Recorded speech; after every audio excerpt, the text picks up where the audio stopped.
welcome to Dreamy Dreamland with your Sensie Owl Bob. That's me. Here I am. How you doing? It's almost a month since the event, and we're in the new normal, right? And I was given another device. I'm still learning. It's an iPhone. I had a $15 smartphone. Had no idea. It was stupid like me, so I could use it. iPhone is really smart, so there's a learning curve. Anyway, so I'm thinking the new normal can't be based on fear. The new normal can't be about selfishness. The new normal has to be about the we in me, right? That's the new normal, the we in me. And we have to, religion is a business. Theology is a motif of trying to understand something through history, culture, and spiritual feeling, right? That's kind of theology. Still a kind of, it's way better than religion. Religion is just, you suck. That's in Hebrew, the Torah in Greek. Because, back in the day, no one read, Hebrew. Except the high hippies, right? The high hippie holies read Hebrew, but everybody else knew Greek. Greek was like English is today. It's the business language. It was designed to tell stories. So, Jesus spoke in Greek. So, and really, Christianity didn't. Paul really. Paul was Saul, who was the lawyer, and then he became Paul, the Don Draper, the madman of the New Testament, and virtually, Luke, Martin, Matthew, all those guys, basically came 300 or 400 years later than Jesus. What happened to, Saul, better called Saul? He was a lawyer of the Torah, and that's what the Pharisee was, and oh, there's my straw. So anyway, put this down, put you in the light, and when you look at Genesis, right, there's so many little tidbits that say, what we're being taught to be truth seems to be there's something wrong with this, right? But it's a lot easier for people to just go along, to get along, because to question stuff, to try to understand, to have a relationship with love's co-creation, well, that's difficult. And it also can rub some people the wrong way because their belief is in such a dynamic that if anything challenges their belief, they'll kill it.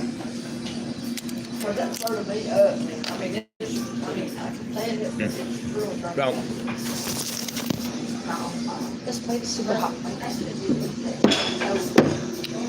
Thank you. From my favorite Mexican restaurant. Oh, I bet you did too.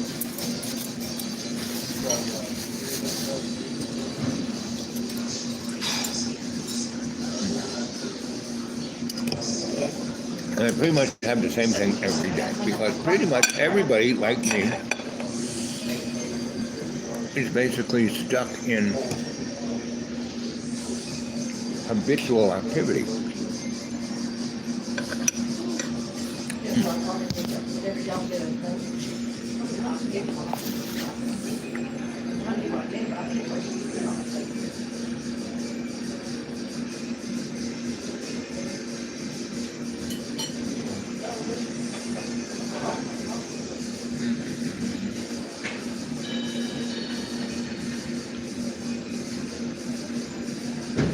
Here's a good one. As a senior, going to the dentist can be really hard on Oh yeah, really hard on your Not teeth. anymore. Alright, let's get into it.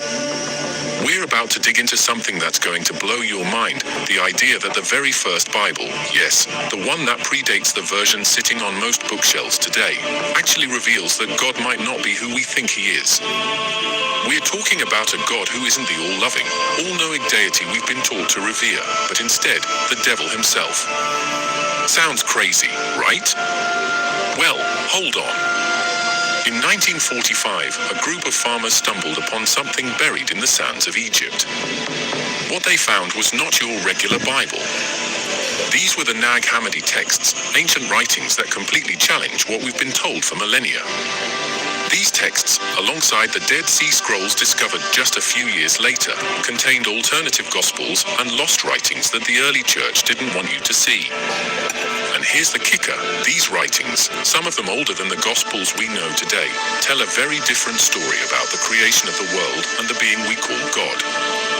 The early church decided what went into the Bible that most of us know, the King James Version, the New International Version, whatever version you have, was carefully curated. They had the power to control the narrative.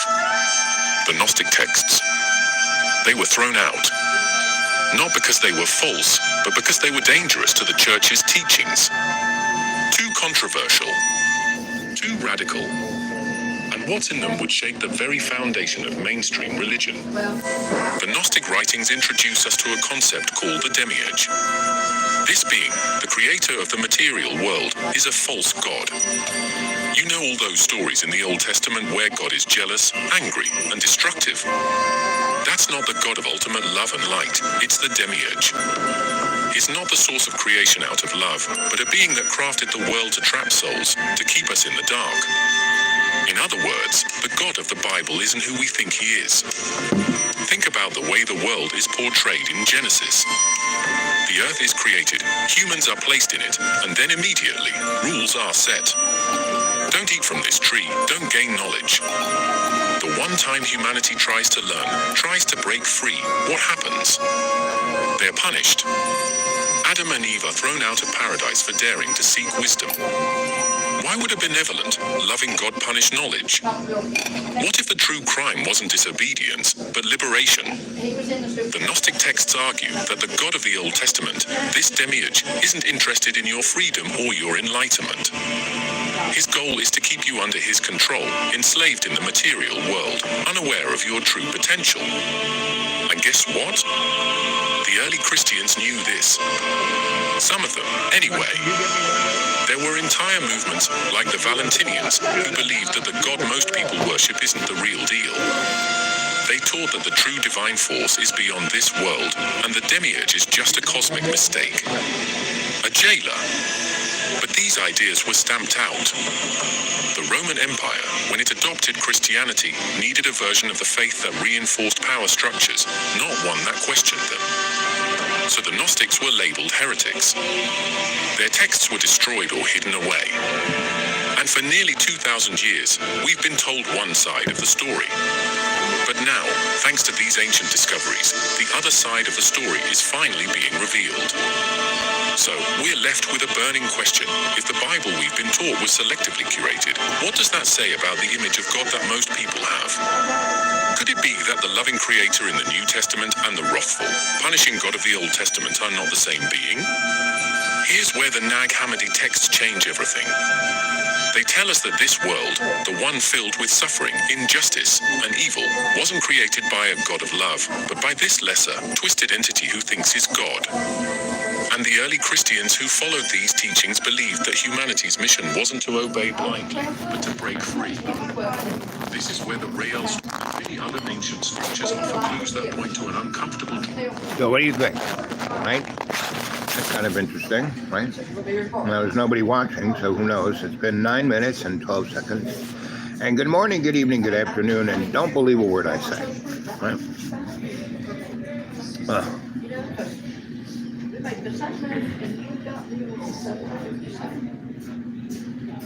I had to keep account of everything.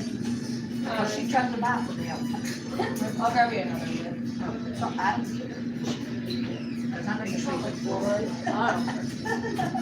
I mean, I'm a 5 minute, whatever, what the time.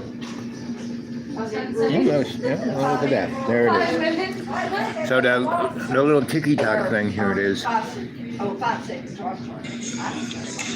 Well, I'm trying this out on my new phone, seeing what this does. How you doing? Remember, God loves you. All there is God's unconditional love, and Jesus' unconditional forgiveness.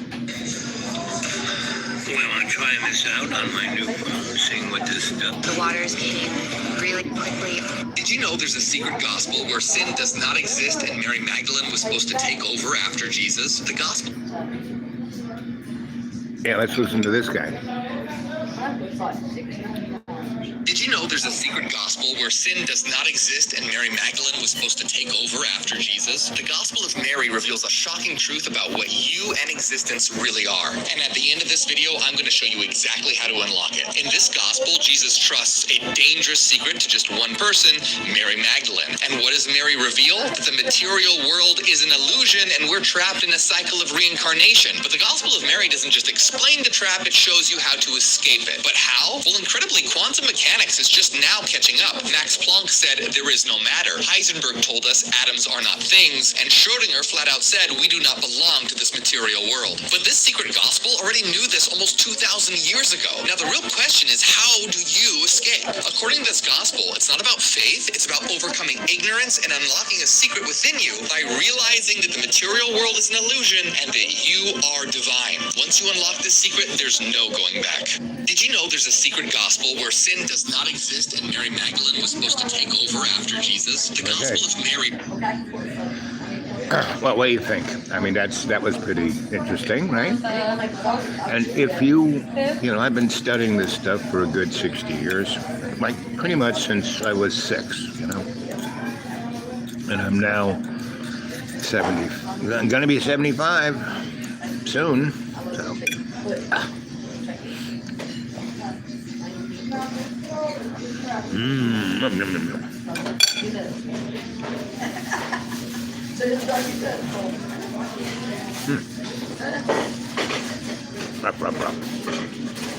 So, what do you think? I got the live chat on, and what do you think? Cool, but what? Oh, yeah.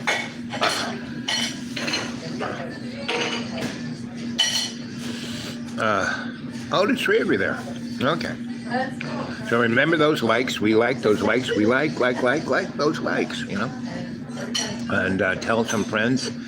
If you can't get it together to be part of the live chat, I think I turned it on. Yep, live chat, all messaging. Yep. I like that t-shirt, buddy. Yes, it's you. Well, then it's her. I bet it's hers half time. Yeah. You have a good day. You stay well. God bless. Anyway, so no ice cream for me today.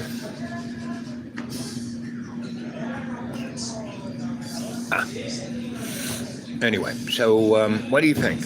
Right? So we are in new times. I mean, really new times. You know, Donnie Jump has, he's got the mo, right? And he's got, you know, the 2025 kids all ready to take over, and he's got Elon Musk, and he's got the, you know, 40 billionaires that he's ready to sell everything to. So no ice cream for me, just my check. Okay, got it. Yep. I'm gonna come down on the sugar. But it's quite interesting about health. If you know, sit down, get yourself quiet, close your eyes, and if you need to pray, the Lord's Prayer is very good. Our Father who art in heaven, hallowed be thy name, thy kingdom come, thy will be done. On earth and in heaven, give us this day our daily bread, forgive us our trespasses, thy kingdom come, right, blah, blah, blah, right, say that. Of all the prayers, it harmonically hits all the right notes, which can then set you to sit there quietly and visualize the world you want, right? And you start out the visualization with gratitude, because if you're alive, thank you, God. Thank you, Jesus. Every morning I wake up I'm dead. And then I go, oh, yeah, okay, thank you, God, thank you, Jesus. And then I'm a little more alive and a little more alive. And then I pray, and then I meditate, and then I do my exercises, my leg lifts and my toe curls. And that gets everything going pretty good. And then I move forward, right? So,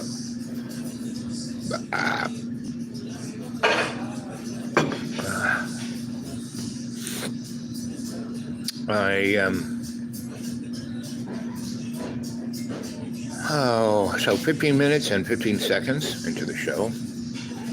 Don't believe a word I say. This is just for entertainment's sake. I'm just your griot here to tell you a story.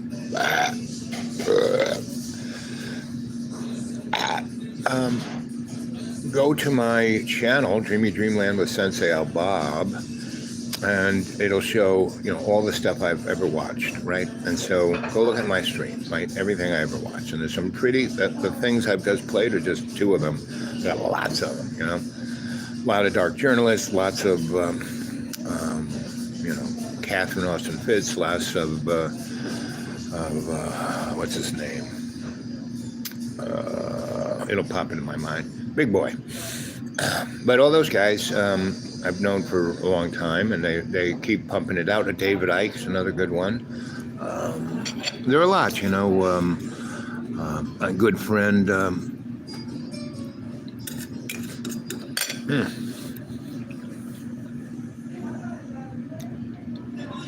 What's his name? Really brilliant. His name will pop in my head. Jordan Maxwell is the big boy. And the other guy is, and see, that's how memory works. When we get stuck, I mean, it's up there somewhere. You just have to think about something else, and bingo, that will come in there. Cliff Hyde. See, I stopped thinking about him, and his name pops into my head. That was part of the Evelyn Wood speed reading course. She had this thing called the Mind Castle.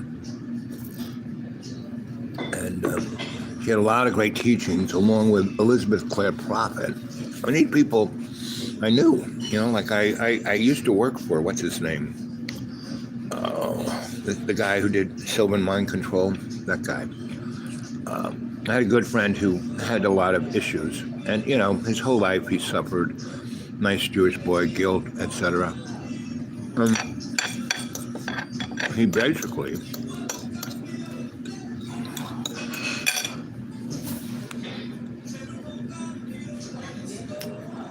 didn't know what to do. And he's really talented. I mean, it's a lot like Johnny Boy, right? And I have a lot of friends like that. I've bumped into them. And most of them, the only person I haven't really been able to crack the egg is Johnny Boy.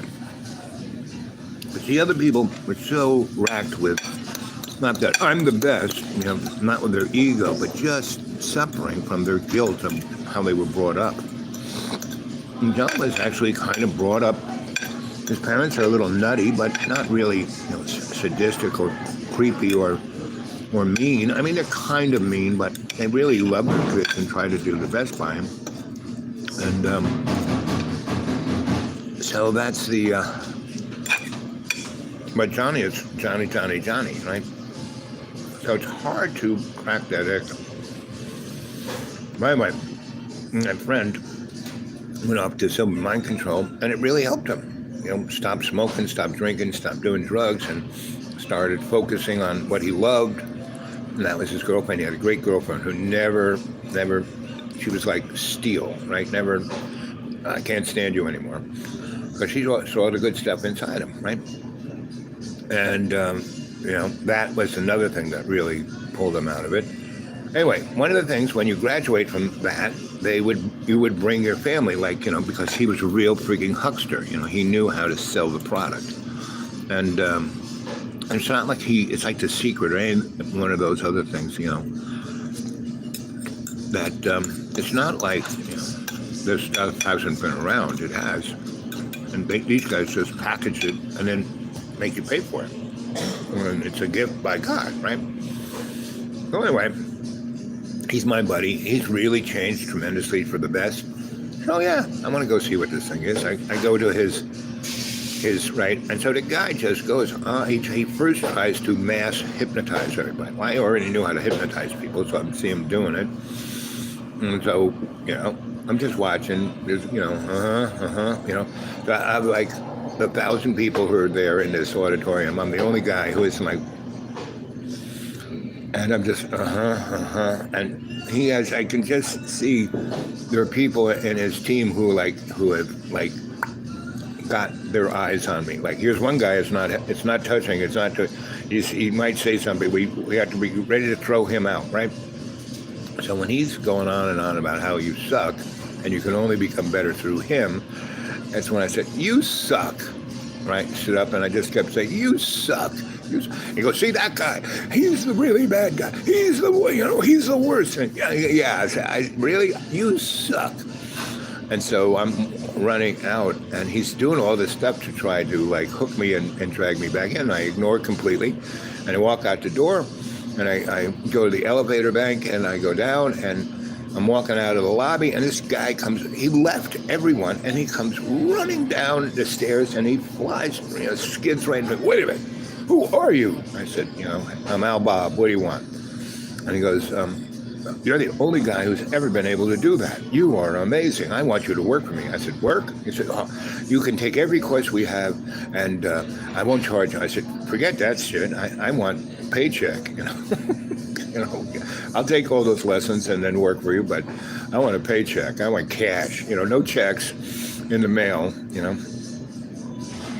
John and Bob soon.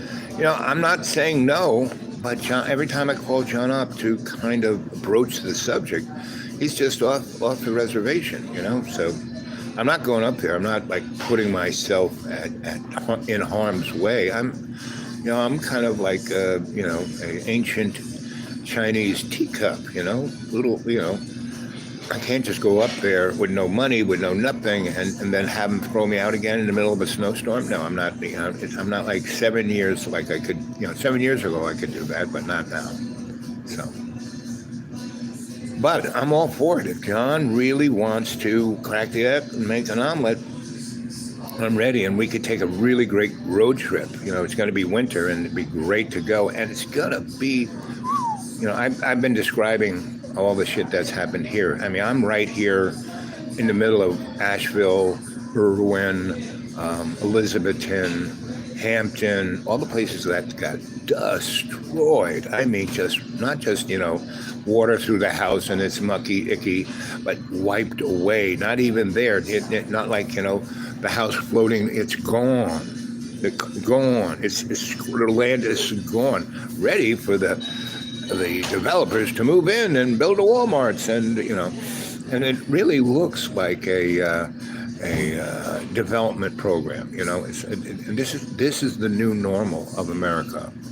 So I'm watching the weather. I'm watching NOAA. I can get access to them again, because when these two big hurricanes came, the one that went through the Panhandle, the one that went through the middle of Florida, and then put tornadoes down on the poor people who left the middle of Florida to get away from the hurricane, went down south and got obliterated by tornadoes, right? So those two things, they basically put everyone on notice that they can't say anything about what this is, right? It says, it's a bad hurricane, watch out, right? And so the one, when the one that came up to North Carolina and Tennessee, it was I was watching, my buddy came and got me. I was asleep at 10 p.m. He came and got me. And I was asleep. If I was awake, I would have gotten my medicines and my tools and packed up my car and drove my car out of there so it wouldn't get destroyed, and followed him out. But I didn't. I just went and got in his vehicle. He drove me home. To his house. It was farm. And his wife was waiting with she's a real coffee girl like me, and gave me a super duper espresso, bling! And he loves donuts, so he had a ton of Dunkin'. And so I'm chomping down on the donuts, and we're watching, the weather, we had this thing where you got the 5 big weather channels, and we're watching those, and it was kind of humorous because instead of the bald white guy out there being Superman, they had women and black people out in the hurricane who'd never done it before, and they're falling down. And this one girl keeps falling down. Hold on.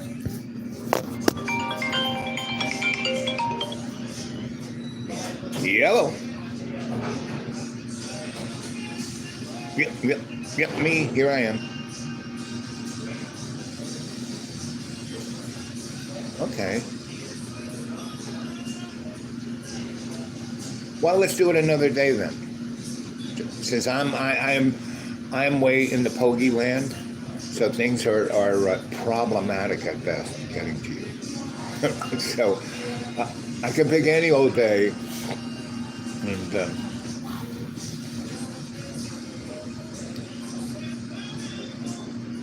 how about little? I'm not, I'm like 40 miles away from you, and I'm not a morning guy. Oh yeah, yep. And when is that? The next. How about let's? Can we push it to the next week?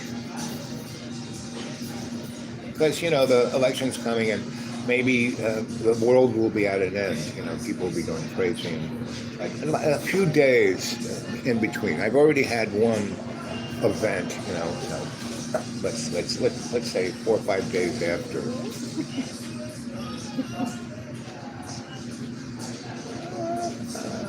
I think so. Yeah. Okay. Let's. How about Tuesday? Okay. Wednesday? That sounds perfect. Okay. Can you text that to this phone so I can see it? Reminder.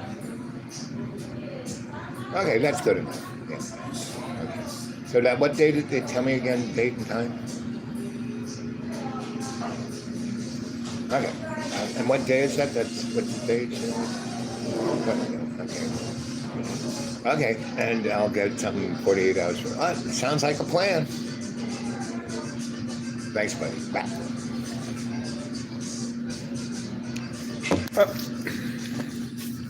Okay, back we are. That was just one of my doctors.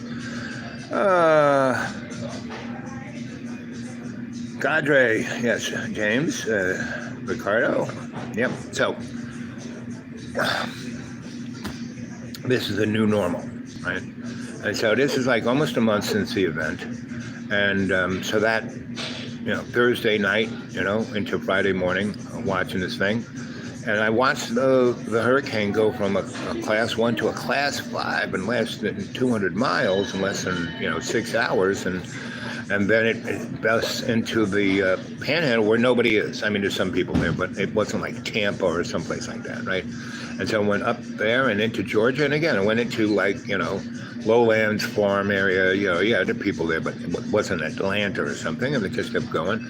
And I went to bed at about 3 a.m. And then at 8 a.m., I kind of looked out the window, and wasn't raining, wasn't blowing. I kind of got on my elbow, looked at the road. There's no seeming water, wasn't a river. I went back to sleep, right? 1 o'clock, my bud breaks in. You got to come on. It's unbelievable. And so, the only clothes I have are my pajamas. So I get out there with my bunny slippers, my pajamas, and my girly girl flowery robe, and I get in this truck with his wife, and we tool around, and every place where there's a culvert, blown out, every place where there's a bridge, blown out, so no one can get around. Now there are like farming roads, these were all paved roads, and the farming roads were fine. That was quite interesting. Some of them were lower, some had creeks next to them. They were fine, right?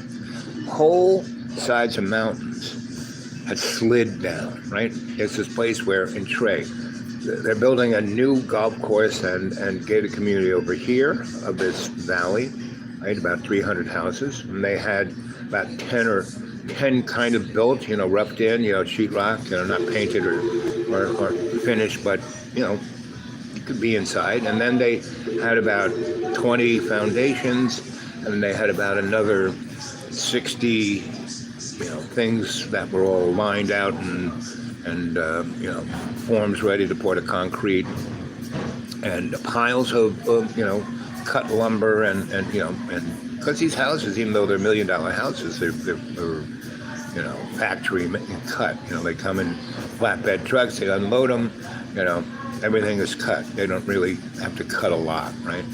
So anyway, we go out there, and on one side, this is near Pogie, on one side, that whole side of the mountain has slid down into the holler of the valley, right?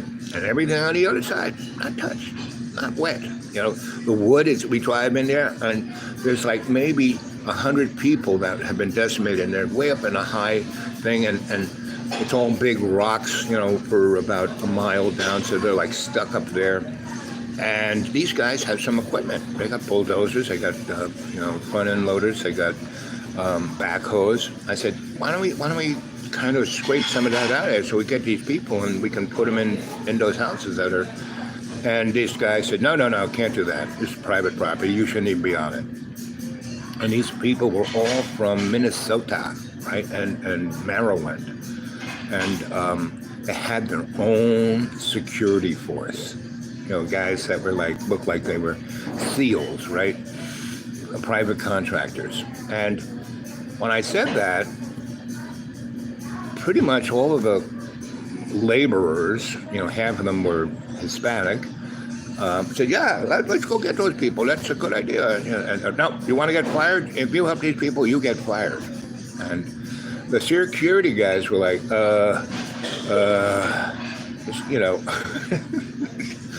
So that's all they said. But the three guys that weren't, but they were in fancy, outdoorsy clothes and almost brand new. And here's about 100 people, and I knew there were another 300 up there.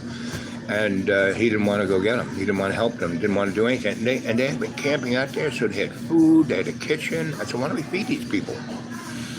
And they just said, get out of here, right? And so what happened was, the U.S. Army on Tuesday, so the event was Saturday, comes Tuesday, and helicopters everybody up the top of the hill and takes them to God knows where. And there's maybe 50 left because these people had farms and animals, and we're now leaving our animals. And we got up there and got them roads and got them, blood. The federal government basically said, we have the authority, we are going to condemn this area and take the people out, when they got them on a helicopter, right? Now, the Army guys didn't want to argue with the guys who had animals, so they said, listen, anybody wants to get out of here, get on a helicopter, right? We got a check for you. Anybody who stays, you're going to get nothing. We're not coming back. We're not giving you stuff. We're not dropping anything. We're out of here, right? And so, but those guys for that first day, when we saw the guys, and it was really interesting because coming in off the backside of Pogie onto near Boone, the road was fine. Meaning there was mobile, accessibility, but everyone said, oh, you can't get up there, right? Well, you couldn't get up there on the county road, and you couldn't get up there on the Pogie road, but you could get up there on this back road, right? That the development company was using as their main thing. They bought that whole mountain. They wanted that property that the Pogie people wouldn't sell because they had farms, they owned them, they didn't owe anybody anything. They said, what are we going to do if we get, a couple $100,000? Not much, so see you later, bye. Now they were gone. They are gone. And 2 weeks later, the land that had been basically, the federal government said, can't live here, was sold on auction. Ooh. Anyway, there's a lot of that going on, right? And now, don't believe a word I say, right? But just in the next year or two, you'll be able to see all those big $1 million houses on that land. And people will they're already talking about it. And the girl is going, oh, that's fake news. Everyone said, we've done a great job. No, sorry. Nobody did a great job. The state, the county, the city, the federal government, nobody, right? But there were actors within those, like we had highway patrol guys that came from downstate, right? They just came because their grandmas were living there. So they came up, and when they came up, they just came up, right, in their car, and they could have gotten fired, arrested, who knows, but state kind of said, well, it's only 10 guys, not a big deal. And so, but our county didn't send any police. The traffic, it was like a mess, right? The roads were washed out, and the tractor trailers from Walmart trying to get to Boone, right? And we had to be the responsible ones to turn them around and help them get out. And it was just a mess. While we're trying to help people who have nothing, right? But it all worked out, and it was amazing because it was just the big flow, and we already kind of had something already in place. We had a food bank, a share and care food bank. And we had just gotten to school. I wanted to get to school in May, but they jerked us off until 2 days before the event. And we had that, and bango, it was amazing, right? It wasn't us, it was a miracle. When people work together in the name of love's co-creation, you can move mountains. We physically move mountains, right? So many, many times over. So that's the good news of this. They wanted this as a B test to show how everyone suffered and died, and it's only the federal government that can help you out. And the ones who didn't. FEMA came 2 weeks later and said, oh, we have to shut you down, and we had like tons of stuff and hundreds of people and trucks and front-end loaders and so really, you want to stop this? So what are you going to do? Well, we think we can come in here in January and start helping. I said, oh, you're going to stop this, that we are facilitating everyone's needs and saving people's lives, and you want us to put everything on hold till January. Well, we want to take all the stuff to our warehouse in Cincinnati. I said, really?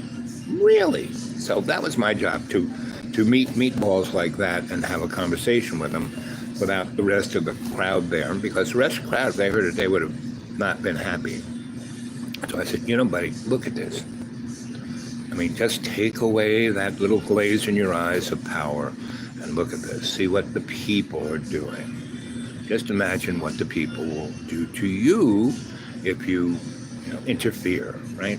And I didn't say, oh, we're gonna, no, I said, buddy, come on, wake up, just get in your car and drive away. Thank you for coming. It was nice to see you. Catch you later, right? And the Red Cross did the same thing. The girl came up and said, you're not certified. I said, well, who certifies? We are certifiable. And I said, oh shit, bitch, you're certifiable. See you later, bye. And she was wearing a red,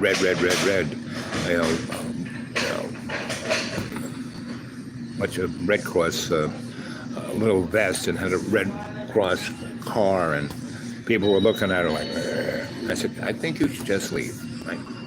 And we've got it all covered here, and we still do. And this was our first outing as the Little Milligan Sharing Care Community Center, right? And this, we have a lot of political capital on this one. And we're just going to keep, running, keep going. We're not going to live on our laurels, because we want to turn that center into a place where we're going to have a computer center where people can come in and get a hold of their doctor. We're going to have a medical center where people can do Zoom things with, and we're already reaching out to ETSU and Upstate and other entities like that to organize this, right? And the beauty of all this, there is no singular leader, right? And the other thing I have to give the props to are the women. 80% of everything we did was girl power, right? And the teenagers showed up, but the girls were the ones with the hard workers. The boys would do a little this, move a little that, but then they'd go play basketball, And I would kind of say, no, boys, let us, go out and get chainsaws and cut people out. Oh, yeah, let's do that. So we did that for about 6 days.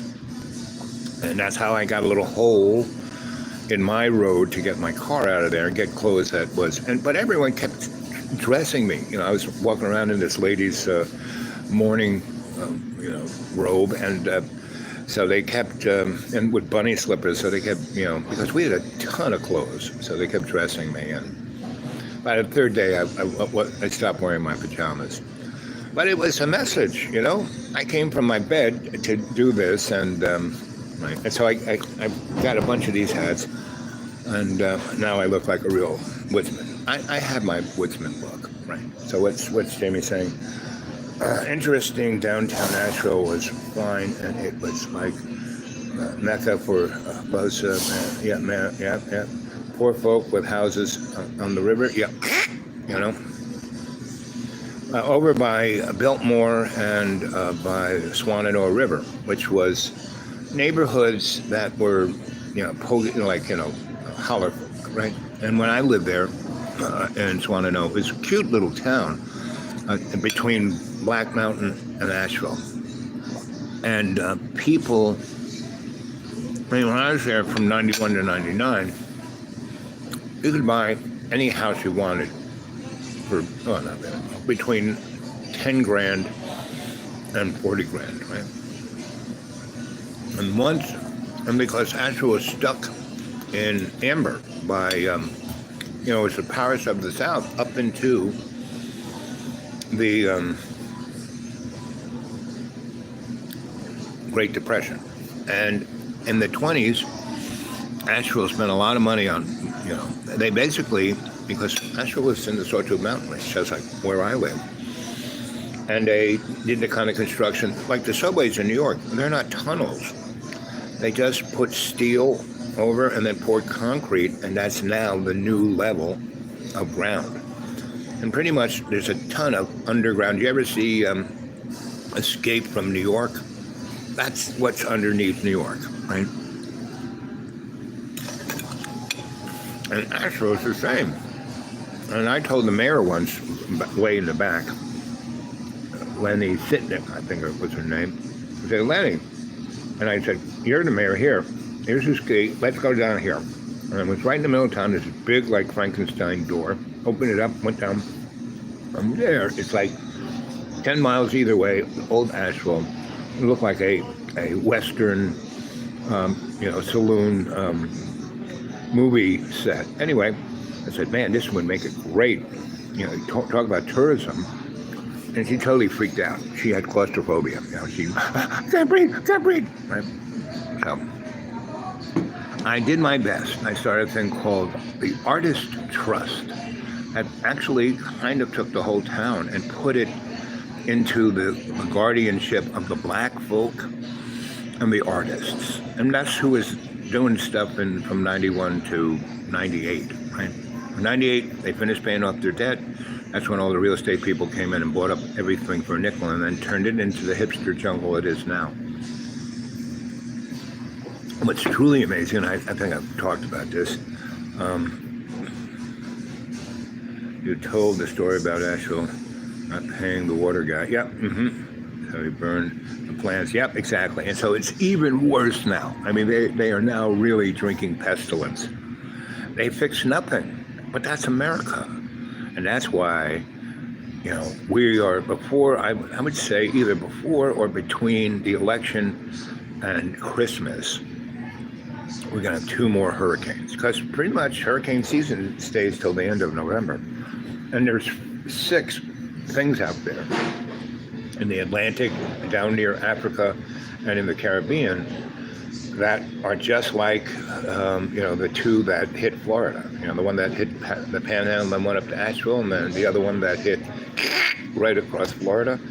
Florida really got smashed, and we're not even talking about Florida, because Florida always gets smashed, right? So, and it's always the same thing. It is a real estate scam, right? So no one's really talking about it. Now, they haven't, what happened to North Carolina and Tennessee is more biblical. I mean, just scraped, Irwin scraped half the city away.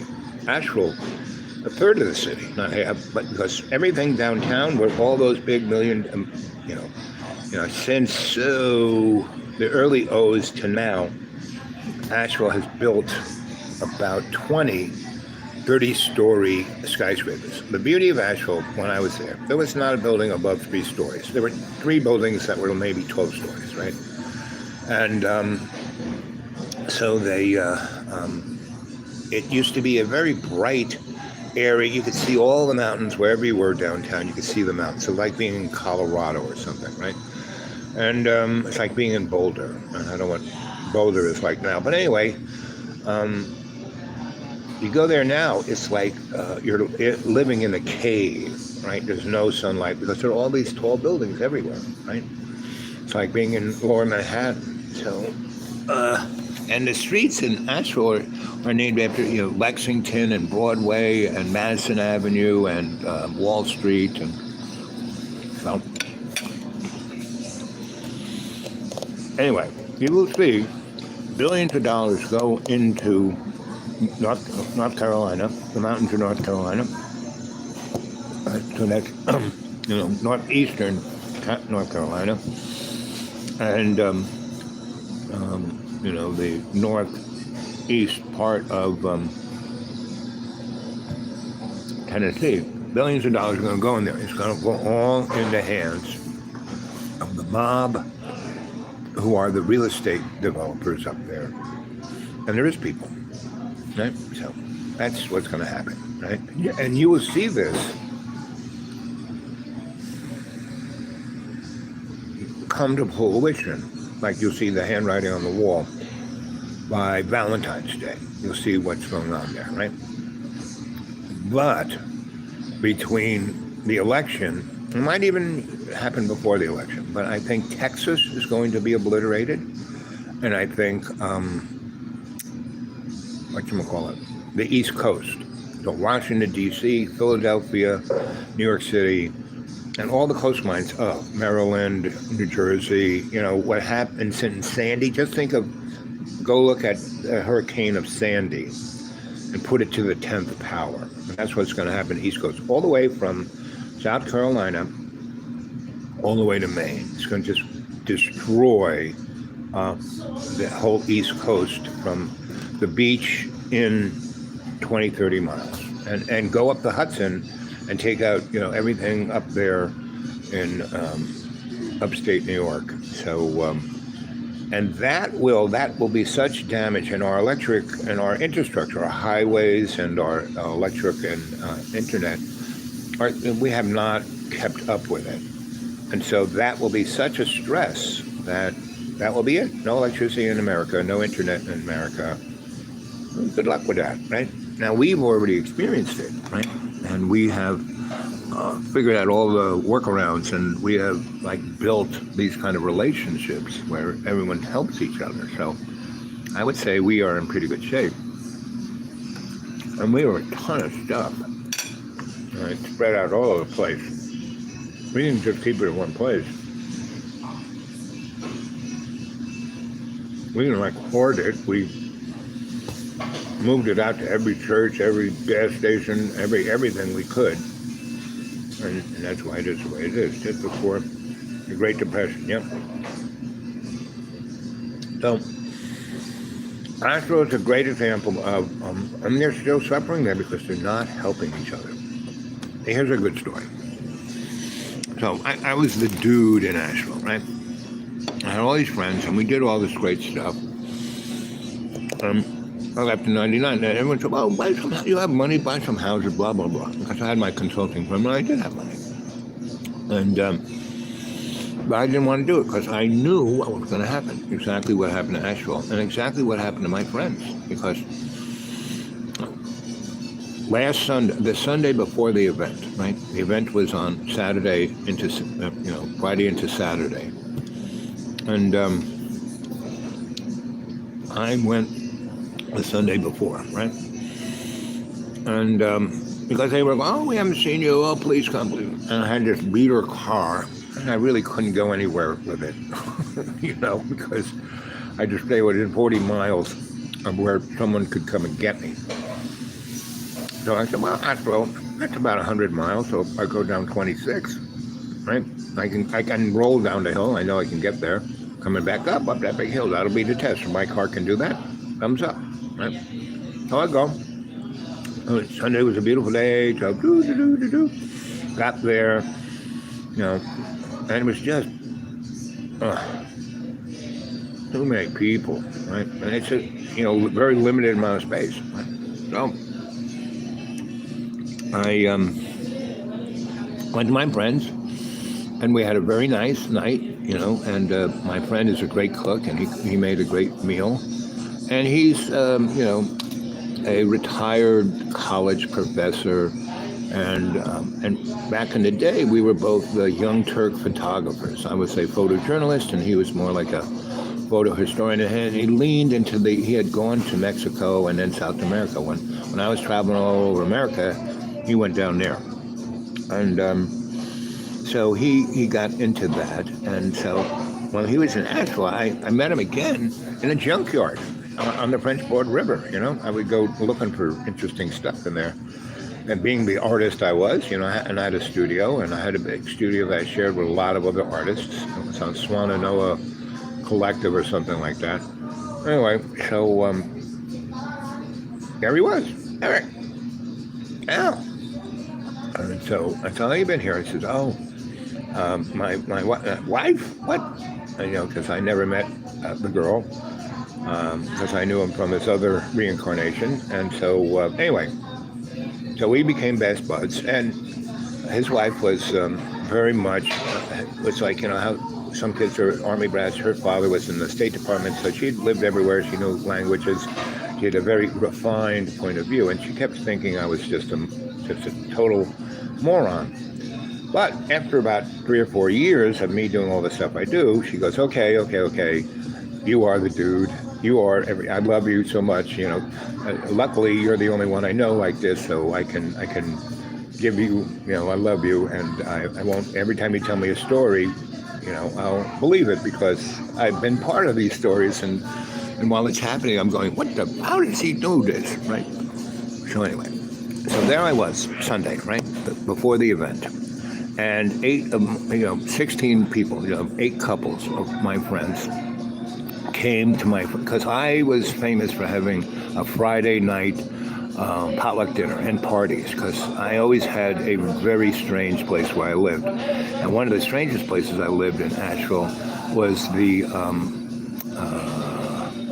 Masonic Lodge. And I rented, it was like 8,000 square feet. It had all the crazy Masonic rooms and where they did their ceremonies. And I rented it for $50. Right? It was unbelievable. Anyway, but that was Asheville in those days.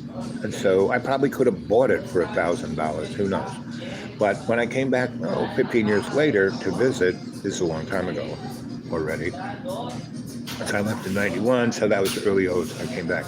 That Masonic Lodge was sold and turned into condos, 20 condos, and each one cost $1 million. See, if I bought anything, I would have done something like that, and then I wouldn't be your Sensie Owl Bob, right? I'd be some schmuck, right?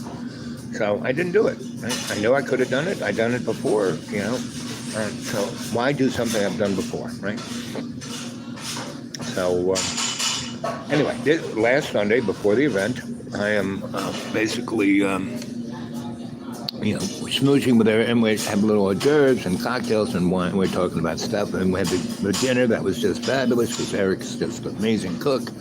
He's like very South American, everything fresh, everything organic, pretty much vegetarian, and great, right? So have a great dinner, and then we're sitting in the living room, listening to jazz, and everyone's smoking and drinking, and I'm not doing either. I've gotten to that place where I'm not doing that, right?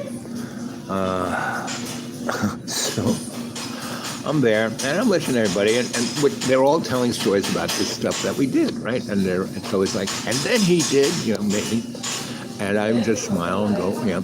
And then someone says to me, so Al, who are you going to vote for? And I said, well, I prescribe to the George Carlin School of Politics. Now they kind of all know what that means. They said, no, this is the most important. You have to, I said, no, I don't. It doesn't matter who wins, the girl or Donnie. It's going to be the same thing.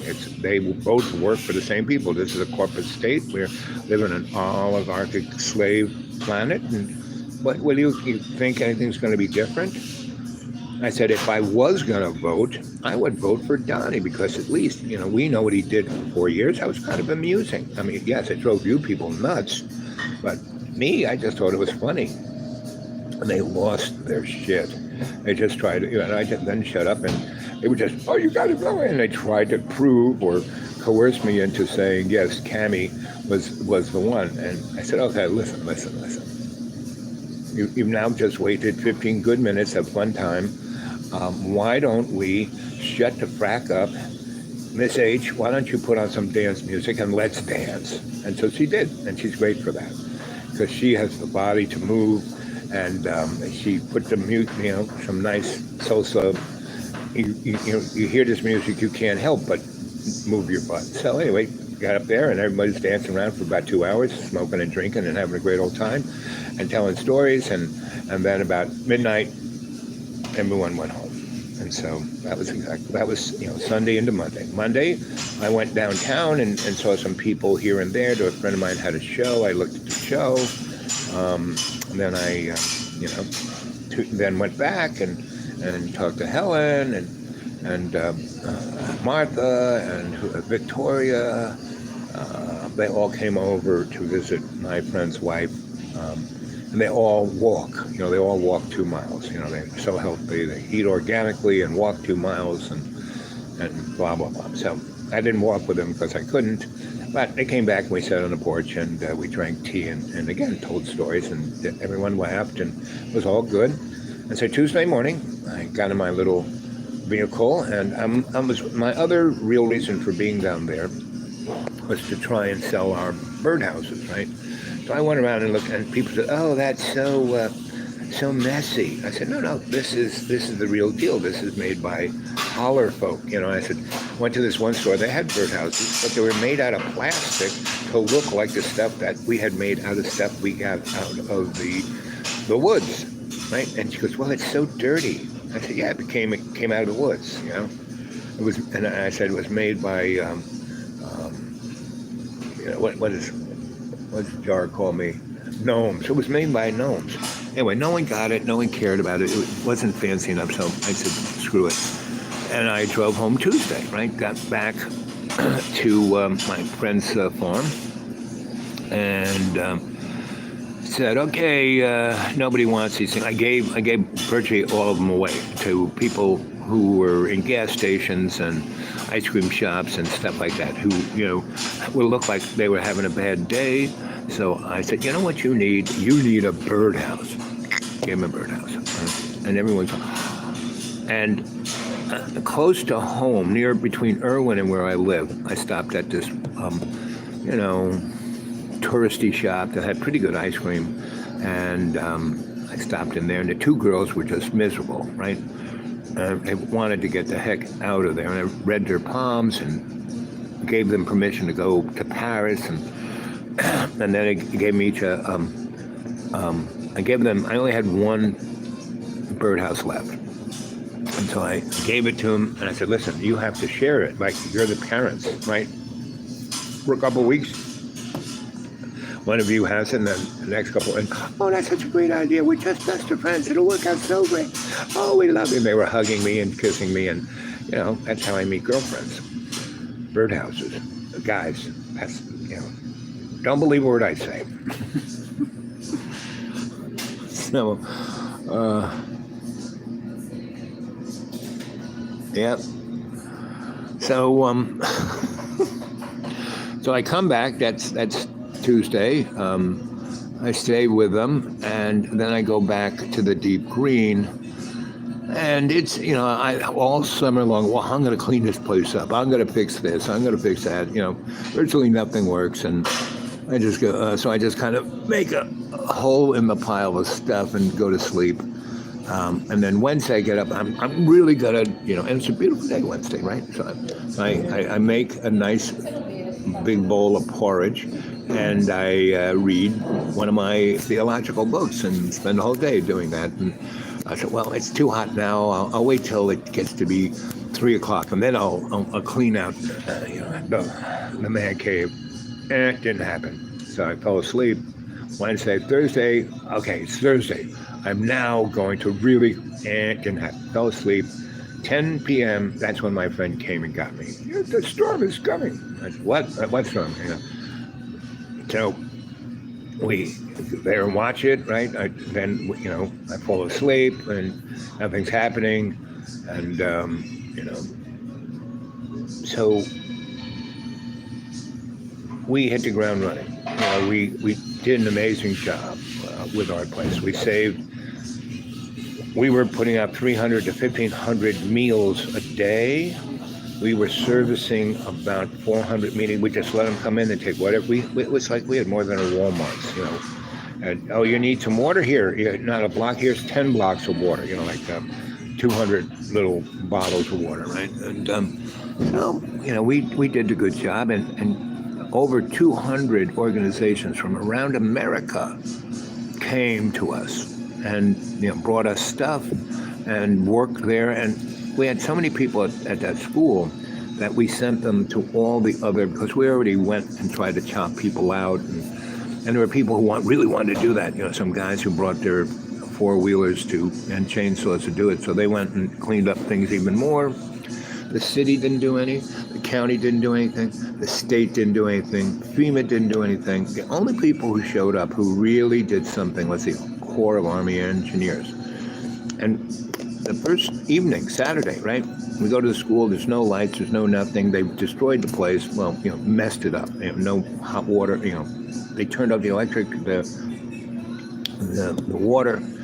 And we were looking at each other. I'm the electrician, I got a bunch of flashlights. Even when I was in my pajamas, I had flashlights. Because our shop where we make the things, I've always, you know, cleaned it up, and I put tools all in a drawer, and this other drawer has flashlights, so we had flashlights. And so we're there, and this guy drives up, and he goes, I'm from, you know, he was from a corporate entity, and he was their nonprofit guy who goes out to help people in situations like that. So he brought Starlinks, right? So he had a ladder. He got up on the roof, and he put the antenna up there, dropped the wire down, and he had 4 or 5 brand spanking new generators in his truck. You know, a bunch of those nice little quiet Honda ones, and 2 pretty big ones, and then one really big one that started with a push of a button, right? And it had, you know, 110, 220, you know, 440. It had everything, right? And it had, on the 220 plug, it had the same kind of plug that you use for a dryer or a stove, right? And he had a cord that had that, and it had a male and a female, right? And in the kitchen, there was a stove. I clipped off the male,